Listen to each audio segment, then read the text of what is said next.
بہت پرانے زمانے کی بات ہے کہ ایک عظیم بادشاہ ایک بڑے محل میں حکومت کرتا تھا۔ اس کے محل میں ایک خوبصورت باغ تھا جس میں رنگ برنگے پھول اور میٹھے پھلوں والے درخت تھے، لیکن سب سے نایاب چیز ایک خاص درخت تھا جس پر سنہری سیب لگتے تھے۔ بادشاہ نے اس درخت کی حفاظت کے لیے سخت پہرا مقرر کیا۔ ہر رات چوکیدار اس کی نگرانی کرتے تاکہ کوئی چور ان قیمتی سیبوں کو نہ چرا لے۔ پھر بھی ایک دن جب باغبان نے سیب گنے تو ایک سیب غائب تھا۔ وہ دوڑ کر بادشاہ کو اطلاع دینے گیا۔ بادشاہ سخت پریشان ہوا۔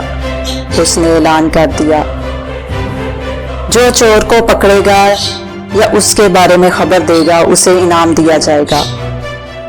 سب سے بڑا شہزادہ فوراً بولا، ابا حضور میں پہرا دوں گا۔ بادشاہ نے اجازت دے دی، مگر وہ شہزادہ رات کو پہرا دیتے ہوئے تھک کر سو گیا۔ صبح دیکھا گیا کہ ایک اور سیب چوری ہو چکا ہے۔ اگلی رات درمیانے شہزادے نے کوشش کی، لیکن وہ بھی نیند پر قابو نہ پا سکا۔ تیسری بار سب سے چھوٹے شہزادے نے ضد کی، ابا حضور اب مجھے موقع دیجیے۔ بادشاہ نے پہلے انکار کیا، مگر آخرکار اجازت دے دی۔ چھوٹے شہزادے نے خود کو جگائے رکھنے کی پوری کوشش کی۔ آدھی رات کے قریب اچانک اس نے دیکھا کہ ایک خوبصورت سنہری پرندہ آسمان سے اترا اور درخت سے ایک سیب چرا کر لے گیا۔ شہزادے نے فوراً تیر چلایا۔ تیر پرندے کو نہ لگا، مگر اس کا ایک سنہری پنکھ نیچے گر گیا۔ صبح شہزادہ بادشاہ کے سامنے وہ پنکھ لے آیا۔ بادشاہ پنکھ کو دیکھ کر حیران رہ گیا۔ اگر ایک پنکھ اتنا خوبصورت ہے تو پورا پرندہ کیسا ہوگا؟ اس نے حکم دیا کہ وہ پرندہ تلاش کر کے محل میں لایا جائے۔ سب سے پہلے بڑے شہزادے نے سفر کیا۔ راستے میں ایک عقل مند لومڑی اسے ملی، جس نے کہا، اگر تم میرا مشورہ مانو گے تو پرندہ حاصل کر لو گے، ورنہ ناکام رہو گے۔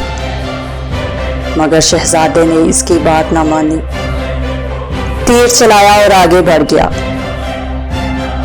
آخر وہ ایک گاؤں پہنچا جہاں دو سرائے تھے، ایک خوبصورت اور ایک بدحال۔ اس نے خوبصورت سرائے کو چنا اور وہاں رقص اور موسیقی میں مشغول ہو گیا۔ وہ اپنی مہم ہی بھول گیا۔ درمیانے شہزادے کے ساتھ بھی یہی ہوا۔ پھر چھوٹے شہزادے نے سفر کیا۔ اسے بھی وہی لومڑی ملی۔ اس نے ادب سے اس کی بات سنی اور بدحال سرائے میں قیام کیا۔ اگلے دن لومڑی پھر ملی اور رہنمائی کی، تمہیں ایک قلعہ ملے گا جس میں بہت سے پنجرے ہوں گے۔ سنہری چڑیا ایک سادہ لکڑی کے پنجرے میں ہوگی۔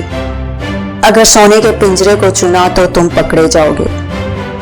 شہزادے نے قلعے کا سفر کیا اور جب اندر پہنچا تو واقعی بہت سے سنہرے پنجرے نظر آئے، مگر ایک کونے میں ایک پرانا لکڑی کا پنجرا بھی تھا، اور وہی سادہ سا پنجرا سنہری چڑیا کا گھر تھا۔ شہزادے نے پرندے کو بغیر چھوئے باہر نکالا، مگر غلطی سے چمکتا ہوا سنہری پنجرا اٹھا لیا، جس سے محافظوں نے اسے قید کر لیا۔ تب ہی لومڑی پھر آئی اور اس کی مدد کی۔ شہزادے نے اس بار اس کا پورا مشورہ مانا اور چڑیا کو لے کر کامیابی سے محل واپس لوٹا۔ بادشاہ بہت خوش ہوا اور اعلان کیا، میرا اب جان نشین یہی شہزادہ ہوگا۔ یہ کہانی ہمیں سکھاتی ہے کہ عقل عاجزی اور بڑوں کا مشورہ ماننے سے کامیابی حاصل ہوتی ہے، اور غرور جلد بازی انسان کو گمراہ کر دیتی ہے۔